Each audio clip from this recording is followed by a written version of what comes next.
dear children. How are you all?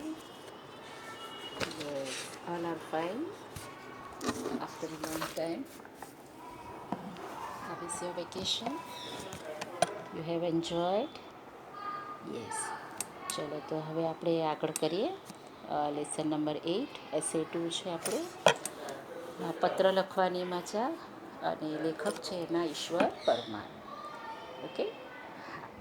તો એમાં છે આપણે પત્ર લેખન એટલે કે લેટર રાઇટિંગ વિશે જોશું. તમારું ચિત્ર પણ એ છે, જુઓ લેટર અને ઉપર પેનથી લખે છે. મારું નામ રેશમા કિરીટભાઈ ચૌહાણ, ગામ કરમપુર. અમારા ગામના પાદરમાં એક વડલો છે. વડલાની પાસે જ અમારી નિશાળ છે. અમારા વર્ગ શિક્ષક અશોકભાઈ સોમપુરા છે. બરાબર, વર્ગ શિક્ષક એટલે ક્લાસ ટીચર. કે મારું નામ છે રેશમા, આખું નામ, મારું ગામ કયું છે અને અમારા પાદરમાં એક વડલો છે કીધું છે. વડલો એટલે વડનું ઝાડ. બરાબર, અને વડલાની પાસે જ એમ કહે છે કે અમારી નિશાળ છે. ઓકે. અને સરનું નામ છે, ક્લાસ ટીચરનું નામ અશોકભાઈ સોમપુરા. તેઓ અમને ખૂબ પ્રેમથી ભણાવે છે, હસતા હસાવતા શીખવે છે, ધમકાવે કે મારે નહીં. નિશાળમાં અમને મજા પડે.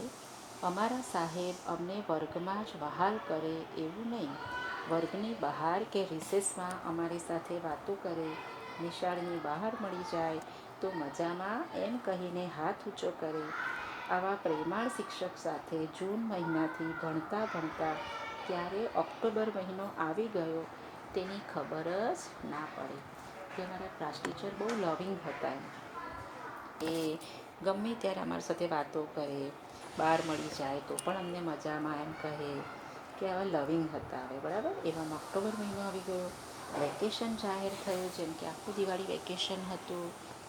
અમે બધા રાજી થતા નિશાળેથી ઘર તરફ જતા હતા. ત્યાં પાછળથી આવતા અશોકભાઈ અમારી સાથે થઈ ગયા. કે પાછળ પણ સર આવતા હતા અને અમે વડલાની છાયામાં અમારી વચ્ચે ઊભા હતા. અશોકભાઈ કહે, બાળ દોસ્તો કે મારી ડિયર ચિલ્ડ્રન, વેકેશનમાં શું કરશો? હવે જુઓ, વેકેશન એ અંગ્રેજી વર્ડ છે. બરાબર, જ્યારે અંગ્રેજી વર્ડ ગુજરાતીમાં લખાય ત્યારે એને બદલે એ વપરાય. તમે જુઓ, ઊંધા એની માત્રા છે. વેકેશન એમાં વે, તો વેકેશન, વેકેશન નથી. અને એક માત્રા એ થાય એમ વને એક માત્રા વે થાય, પણ અહીંયા વે. તો વેકેશનમાં શું કરશું? અમે કહ્યું, નવા નવા કપડાં પહેરીશું, ફરવા જઈશું અને દિવાળીની મીઠાઈઓ ખાઈને મોજ કરીશું. તમે લોકોએ પણ દિવાળીની મીઠાઈઓ, પછી મમ્મીએ ઘૂઘરા બનાવ્યા હશે, મેં શક્કરપારાને, ચકરીને, ચોળાફળીને કેટલું બધું બનાવે. બરાબર, મમ્મી કેટલું બધું ખાવાની મજા આવે. યસ, કે અમે તો નવા નવા કપડાં પહેરીએ અને ખાવાની ખૂબ મજા આવે. હવે આ ચિત્રમાં તો વર્ગ બતાવ્યો છે, વર્ગ પછી તમારું છે બ ઓફિસ, વર્ગ અ, ક્લાસ બતાવ્યા છે, પ્રેયર થાય છે, સામે સર ઊભા છે. ઓકે. યશ બોલ્યો, સાહેબ તમે તો અમને ભૂલી જશો પણ અમે તમને નહીં ભૂલીએ. હો, એણે કીધું કે સર તમે તો અમને ભૂલી જશો પણ અમે કોઈ દિવસ તમને ભૂલશું નહીં. અશોકભાઈ કહે, ના રે ના, તમને તો કંઈ ભૂલી જવાય. યસ માય ડિયર ચિલ્ડ્રન, અમે લોકો અમારા બચ્ચાઓ વગર બહુ સૂના છીએ. ઓકે. અમારા ટીચર્સને અમને બધા ટીચર્સ અમે બહુ જ અમારી વેઇટ કરીએ કે ક્યારે આ કોરોના જશે અને ક્યારે અમે બધા બચ્ચાઓ સાથે ક્લાસમાં સાથે મળશું ને સરસ મજાની વાતો કરશું ને સરસ મજાના ભણીશું ને ઘણી બધી બુક ચેક કરવાની ને કેટલી તમારી સાથે ગમ્મતો કરવાની છે ને નવી નવી વાર્તાઓ કહેવાની છે, નવું નવું સમજાવવાનું છે, ભણાવવાનું છે, કેટલી બધી એક્ટિવિટીઝ કરાવવાની છે. પણ અત્યારે કંઈ નથી થતું. અમે લોકો બહુ જ મિસ કરીએ છીએ તમને લોકોને. તો અહીંયા આ ટીચર પણ એવા છે કે ના ના, તમને તે કંઈ ભૂલી જવાય, હું તમને બધાને પત્ર લખીશ. પત્ર એટલે કે લેટર. વસંત કહે, સાહેબ પત્ર કેવી રીતે લખાય, અમને શીખવાડો ને, કે કેવી રીતે લખાય જરા અમને શીખવો. અશોકભાઈ કહે, મારો પત્ર આવે તે વાંચજો, સમજાઈ જશે. કે મારો લેટર આવે ને એ વાંચો ને તમને બધું સમજાઈ જશે. ખરેખર અશોકભાઈએ લખેલો પત્ર ગઈકાલે જ મને ટપાલીએ આપ્યો અને વેકેશન ચાલુ છે અને પત્ર લેટર મળે છે. પોસ્ટમેન, જેને ટપાલી કે, અમારા વર્ગના મોટાભાગના વિદ્યાર્થીઓએ પત્ર વાંચ્યો, વારંવાર વાંચ્યો. આ રહ્યો એ પત્ર. આ કોણ કહે છે? રેશમા કહે છે, બરાબર.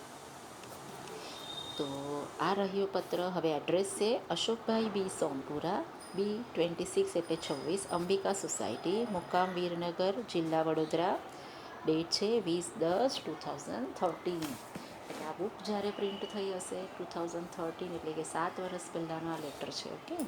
પ્રિય બાળકો, તમે બધા મજામાં હશો. હું પણ મારા પરિવાર સાથે ખુશખુશાલ છું. હવે આ લેટર લખ્યો છે, કેટલો સરસ છે, જુઓ. દિવાળીની રજાઓમાં ખાવા પીવાની, રમવાની કે ફરવા જવાની મજા પડી ગઈ હશે, ખરું ને? મને તમારી બહુ જ યાદ આવે છે. તમે બધા મને પૂછતા હતા ને કે પત્ર કેવી રીતે લખાય. તો એટલે સરે સરસ મજાનો પત્ર લખ્યો છે. જુઓ, પત્ર લખનારે પોતાના નામ, સરનામું તથા તારીખ પત્રના મથાળે જમણી બાજુએ લખવા જોઈએ. મથાળે એટલે ઉપર. શું લખવાનું? પોતાનું નામ, સરનામું એટલે એડ્રેસ અને ડેટ, બરાબર. જેમને પત્ર લખતા હોય તેમને યોગ્ય સંબોધન કરવું જોઈએ. કોને પત્ર લખ્યો છે? તો અહીંયા પ્રિય બાળકો, બધા બચ્ચાઓ માટે લખ્યું છે અને સંબોધન છે. આપણાથી મોટા હોય તેને પૂજ્ય કે આદરણીય કહેવાય. આપણાથી જે મોટા હોય, વડીલ હોય, કોઈ તમે હોસ્ટેલમાં રહેતા હો, કાં તો તમે શિક્ષકને પત્ર લખો, તમે આચાર્યને લખો, તમારા દાદાને લખો, મામાને લખો, કાકાને લખો, તો મોટા હોય એટલે એને પૂજ્ય અથવા આદરણીય. મિત્ર કે સરખી ઉંમરના માટે પ્રિય કે સ્નેહી એવું લખાઈ શકાય. આપણે ઇંગ્લિશમાં તેને ડિયર કહીએ, જે સેમ એજના હોય એમને. અને સંબોધન પછીની અલગ લીટીમાં યોગ્ય વિવેકવંચન લખવું જોઈએ. પછીની લીટીમાં જેમ કે વડીલો માટે સાદર પ્રણામ, મિત્રો માટે સ્નેહભરી યાદ લખી શકાય. પછી ફકરો પાડીને જે કારણસર પત્ર લખ્યો હોય તે વિશે લખવું. ફકરો પાડીને એટલે પેરેગ્રાફ પાડીને પછી આપણે શા માટે લેટર લખ્યો હોય એ લખવાનું. ઓકે. પત્રના અંતમાં વિદાય વચન લખવાનું હોય, જેમ કે લિખિતમ, સ્નેહાધીન રેશમાના નમસ્કાર. લી એટલે લિખિતમ એ શોર્ટ ફોર્મ છે. અહીં આમ પત્ર પૂરો થયો કહેવાય. તે પછી પરબિડિયા કે કવર પર પત્ર મેળવનારના પૂરા નામ, સરનામું, પિનકોડ નંબર સહિત લખવા જોઈએ. પરબિડિયું એટલે કવર. તમે લેટર હોય એ તો તમે ચિઠ્ઠીમાં લખો છો, તો એ અંદર પછી કવરમાં કરવાનું. એની ઉપર કવર પર જેને આપણે લેટર મોકલાવાનો હોય એનું નામ, એડ્રેસ, પિનકોડ નંબર લખવો જોઈએ. પિનકોડ નંબર બહુ જરૂરી હોય. પિનકોડ નંબર આપણા આખા ઓલ ઓવર ઇન્ડિયાને વહેંચાયેલો હોય, બરાબર. જેમ કે આપણો વાપીનો છે 396191, SGIDCમાં અલગ હશે, બરાબર. જેની બીજી બાજુએ પત્ર લખનારના નામ, સરનામું હોય, બીજી સાઈડ આપણું લખવાનું જે લખે છે એનું. બાળ દોસ્તો, પત્ર લેખનમાં બીજી પણ કેટલીક કાળજી રાખીએ તો આપણે લખેલ પત્ર બીજાને વાંચવાની મજા આવે. વાંચો. લખાણના બધા જ અક્ષરો મરોડદાર, વ્યવસ્થિત અને યોગ્ય રીતે લખાયેલા હોય. અક્ષરો એકદમ સુંદર મોતીના દાણા જેવા હોવા જોઈએ, કે આપણે ઇમ્પ્રેશન એટલી સરસ પડે. ગંદા અક્ષરે પત્ર લખાય નહીં, સુંદર રીતે લખાય. બધા જ અક્ષરો અને શબ્દો આડી સીધી લીટીમાં લખેલા હોય. બે અક્ષર વચ્ચે, બે શબ્દ વચ્ચે તેમજ બે લીટી વચ્ચે યોગ્ય અને એક સરખું અંતર રાખેલું હોવું જોઈએ, બરાબર. હવે અક્ષરો ઘૂંટેલા, જાડા પાતળા ન હોય કે લખાણમાં છેકછાક ન હોય. કેન્સલ પણ વધારે કરવાનું નહીં. અક્ષરોનો વળાંક એક સરખો હોવો જોઈએ, એટલે કે બધા કર્વ્સ બરાબર હોવા જોઈએ. વિરામ ચિહ્નોનો યોગ્ય ઉપયોગ થયો હોય. વિરામ ચિહ્નો, full stop, comma, inverted comma, exclamation, question mark, આ બધું વિરામ ચિહ્નો કહેવાય. એનો પણ સરસ ઉપયોગ થવો જોઈએ. લેખનમાં ભાષાકીય ભૂલો ન હોય. રસવઈની દીર્ઘઈ, માથે મીંડું, એ બધું બરાબર રસ્વવાળું દીર્ઘવાળું એની ભૂલ કરાય નહીં. ખૂબ સરસ રીતે લખવો જોઈએ. પત્રમાં પોતાના વિચારોને સ્પષ્ટ અને સરળ રીતે રજૂ કરેલા હોવા જોઈએ. મારું આ પત્ર વાંચીને તમે પણ મને પત્ર લખજો.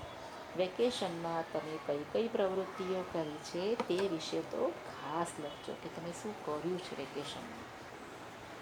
જે વિદ્યાર્થીઓના પત્રો મને મળશે તે બધા જ પત્રો વેકેશન પછી હું નિશાળમાં લઈ આવીશ પાછું સ્કૂલમાં.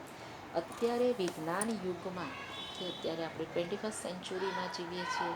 આપણા બધા પાસે મોબાઈલ છે, લેપટોપ છે, કમ્પ્યુટર છે. આપણે ઈમેલ કરી શકીએ, એનો ઉપયોગ બહુ વધી ગયો છે. તેથી પત્રો બહુ ઓછા લખાય. હવે આપણને થાય કે શા માટે લેટર રાઇટિંગ કરવાનું. આપણે તો મોડર્ન લાઈફમાં છે, આપણે તો ફટાક કરીને ઈમેલ સેન્ડ કરી દઈએ. છતાંય ખુલ્લા અને મરકળાશથી પત્ર લખવાની અને આવા પત્રો વાંચવાની મજા તો કંઈ ઓર જ હોય છે. જે લેટર વાંચવાની મજા આવે ને એ ફોન કરવાની મજા આવતી નથી. લેટર એ લેટર હોય. તમારા વડીલોને મારા વંદન કહેજો. તમે સદાય આનંદમાં રહો એવી હું શુભેચ્છા પાઠવું છું. બરાબર. સરે ખૂબ બધા વિશેષ કર્યા છે, ગુડ વિશેષ. બરાબર કે તમારા દરેક વડીલને મારા વંદન કહેજો એમ કરીને. લિખિતંગ, લી એટલે લિખિતંગ એટલે કોણ લખે છે? અશોક સોમપુરાના આશીષ બ્લેસિંગ્સ આપે છે. ઓકે, ચલો ખબર પડી હવે પત્ર કેવી રીતે લખવાનો. હવે આ લેસન પતે ને પછી હું બધાને એક લેટર લખાવવાની છું. ઓકે, ચલો હવે શબ્દ સમજૂતી. સંબોધન, બોલાવવા વપરાતો શબ્દ સાદર, આદર, માન સાથે. પિનકોડ, પોસ્ટલ ઇન્ડેક્સ નંબર જે 6 અંકનો હોય છે. એને ભાષાકીય ભૂલો, ભાષાને લગતી ભૂલો, મોકળાશથી ખુલ્લા મનથી સંકોચ રાખ્યા વગર. લી એટલે લિખિતંગ, પત્ર લખનાર. હવે આપણે સ્વાધ્યાય જોઈએ.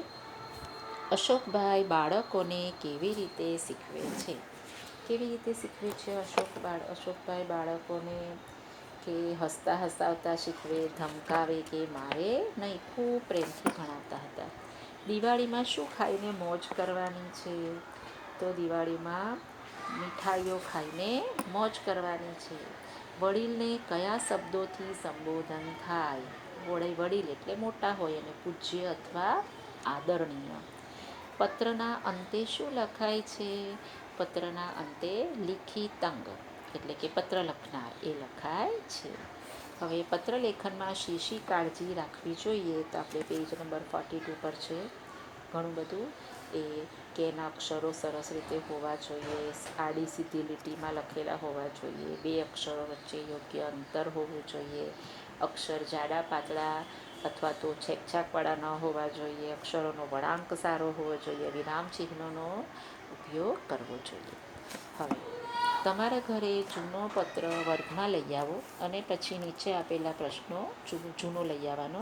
પત્ર કોણે લખ્યો છે? તો કોઈ પણ હોઈ શકે. તમારી પાસે જૂનો લેટર હોય તો કોણે લખ્યું હોય તો એ ખબર પડશે કે પત્ર વિપાશાએ લખ્યો છે અથવા તો રાહુલે લખ્યો છે, કંઈ પણ આવી શકે. પત્ર પર કયું સરનામું છે? તો પત્ર પર આપણે ગમે તે કે ચલો ભાઈ અલકાપુરી સોસાયટી, બરાબર, ગોત્રી, વડોદરા એ સરનામું લખેલું છે. પત્ર પર કઈ તારીખ છે? તો અત્યારે પત્ર લખ્યો હોય તો અત્યારે તમારું ડિસેમ્બર છે. ધારો કે આજનો પત્ર હોય તો આજે 2 ડિસેમ્બરે આ વિડીયો બનાવું છું તો આવશે કે 2 ડિસેમ્બરે લખેલો છે.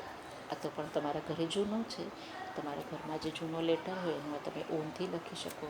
પત્ર પર પોસ્ટ ઓફિસનો સિક્કો અને તારીખ વંચાય. તો ધારો કે વાપીનો હોય તો VAPI અને આપણો પિનકોડ નંબર છે 396191 અને ડેટ વંચાય તો ડેટ, સ્ટેમ્પ હોય તો. ઓકે, ચલો નીચેના દરેક શબ્દ વિશે 1-2 વાક્ય લખો. ટપાલી એટલે પોસ્ટમેન. તો તમે જો પોસ્ટમેન જોયો હોય તો હવે તો ટપાલી નથી પહેરતા, બાકી પહેલાં તો ટપાલી ખાખી કપડાં પહેરતા પોસ્ટમેન, બરાબર. અને સાયકલ પર આવે છે, એના હાથમાં ઘણા બધા પત્રો હોય છે. કમ્પ્યુટર તો આજના જમાનામાં બહુ જરૂરી છે. દરેકના ઘરે ખાસ કરીને કમ્પ્યુટર હોય જ છે. એમાં આપણે ઘણી બધી ગેમો રમીએ છીએ. હા, આપણે ઈમેલ મોકલીએ છીએ, વેરી ગુડ. મોબાઈલ કેસેટ દરેકના હાથમાં હોય. અત્યારે તમે જ મોબાઈલથી ભણો છો. આપણે ભણવામાં એનો ઉપયોગ કરીએ છીએ, રમત રમવામાં ઉપયોગ કરીએ છીએ. યસ, આપણે એનો ફોન તરીકે ઉપયોગ કરીએ છીએ. ટપાલ પેટી એટલે કે પોસ્ટ બોક્સ. તો ટપાલ પેટીનો ઉપયોગ શું કરવામાં થાય? તેમાં આપણે પત્રો જઈને નાખી આવવાના. તેને દર 2 દિવસે એને ખાલી કરવામાં આવે છે. બરાબર. કબૂતર આપણા ઘર આંગણાનું પંખી છે. આપણા ઘરે કુંડામાં કે કશે પણ અવાવરું જગ્યાએ પોતાનો માળો બનાવી દે. બહુ ગંદુ હોય. કબૂતરનો રંગ રાખોડી રંગનો હોય. એની ચાંચ લાલ અને પગ પણ રતુમડા રંગના હોય છે. નીચેના વાક્યો કોણ બોલે છે તે લખો. વાક્યનું અનુલેખન કરો. સાહેબ, પત્ર કેવી રીતે લખાય? કોણ બોલે છે કોણ બોલે છે આ વાક્ય કે સાહેબ, પત્ર કેવી રીતે લખાય? તો વસંત કહે છે. બાલ દોસ્તો, વેકેશનમાં શું કરશો? આ વાક્ય અમારા શિક્ષક બોલે છે. શિક્ષક અશોકભાઈ બોલે છે. મને તમારી બહુ યાદ આવે છે.